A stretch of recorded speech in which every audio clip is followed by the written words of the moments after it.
Rameswaram cafe സ്ഫോടനത്തിൽ വിദേശ ബന്ധമെന്ന ദേശീയ അന്വേഷണ ഏജൻസി 4 സംസ്ഥാനങ്ങളിലായി 11 നടത്തിയ റെയ്ഡിൽ ഡിജിറ്റൽ തെളിവുകളും നിർണായക രേഖകളും പിടിച്ചെടുത്തു.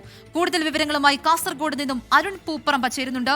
അരുൺ, രാവിലെ മുതൽ തുടങ്ങി പലയിടങ്ങളിലായി നടന്ന റെയ്ഡ്, ഈ റെയ്ഡിന്റെ കൂടുതൽ വിവരങ്ങളാണല്ലോ ഇപ്പോൾ NIA തന്നെ പുറത്തുവിട്ടിരിക്കുന്നത്. എന്തൊക്കെയാണ് വിശദാംശങ്ങൾ? അൻമരിയ, തീർച്ചയായും 4 സംസ്ഥാനങ്ങളിലെ 11 ഇടങ്ങളിലായി നടന്ന റെയ്ഡിന്റെ കൂടുതൽ വിവരങ്ങളാണ് NIA ഈ ഘട്ടത്തിൽ പുറത്തുവിടുന്നത്, ഔദ്യോഗികമായി തന്നെ പുറത്തുവിടുന്നത്.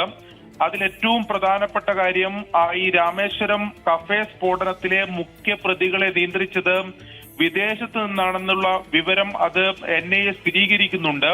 അതിൽ ഈ മുഖ്യ സൂത്രധാരനായിട്ടുള്ള അബ്ദുൾ മദീൻ താഹയാണ് ഈ വിദേശത്ത് നിന്നുള്ള ഈ NIA തേടുന്ന ആൾ നിയന്ത്രിച്ചതെന്ന വിവരമാണ് ഈ ഘട്ടത്തിൽ പുറത്തു വരുന്നത്. ഈ വിദേശ ഗൂഢാലോചന കണ്ടെത്തുന്നതിന് വേണ്ടിയിട്ടാണ് NIA ഇന്ന് വ്യാപകമായിട്ടുള്ള റെയ്ഡ് കർണാടക, ആന്ധ്രാപ്രദേശ്, തെലങ്കാന, അതോടൊപ്പം തന്നെ തമിഴ്നാട് സംസ്ഥാനങ്ങളിലായി നടത്തിയത്. ഇതിൽ നിർണായകമായ ചില രേഖകളും അതോടൊപ്പം തന്നെ ഡിജിറ്റൽ തെളിവുകളും കണ്ടെത്തി എന്നതാണ് NIA പറയുന്നത്. അതിൽ വിദേശ ബന്ധത്തിലേക്ക് കണ്ടെത്താനുള്ള നിർണായക വിവരങ്ങൾ ലഭിച്ചിട്ടുണ്ട്. അതിന്റെ പരിശോധനയിലാണ് എന്നതാണ് ദേശീയ അന്വേഷണ ഏജൻസി ഔദ്യോഗികമായി തന്നെ പുറത്തുവിട്ടത്.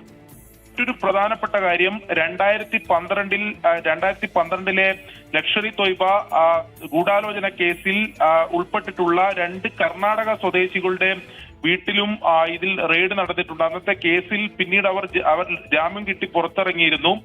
ആ 2 പേർക്കും ഈ രാമേശ്വരം കഫേ സ്ഫോടനത്തിൽ ബന്ധമുണ്ടെന്ന വിവരമാണ് NIAക്ക് ലഭിച്ചിട്ടുള്ളത്. അതേ തുടർന്നാണ് അവരുടെ വീട്ടിലും NIA റെയ്ഡ് നടത്തിയിട്ടുള്ളത്. എന്തായാലും ഈ രാമേശ്വരം കഫേ സ്ഫോടനത്തിൽ വ്യാപകമായ വിശാലമായ അന്വേഷണത്തിലേക്കാണ് കടക്കുന്നത്. അതിന്റെ വിദേശ ബന്ധം സ്ഥിരീകരിക്കുന്നു.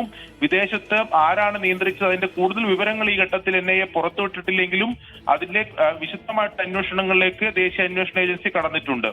അൻവരിയ, ശരി. റെയ്ഡിന്റെ കൂടുതൽ വിവരങ്ങൾ പുറത്തുവിട്ട് NIA വിവരങ്ങൾ നൽകുകയായിരുന്നു ബംഗളൂരുവിൽ നിന്നും അരുൺ പൂപ്പറമ്പ.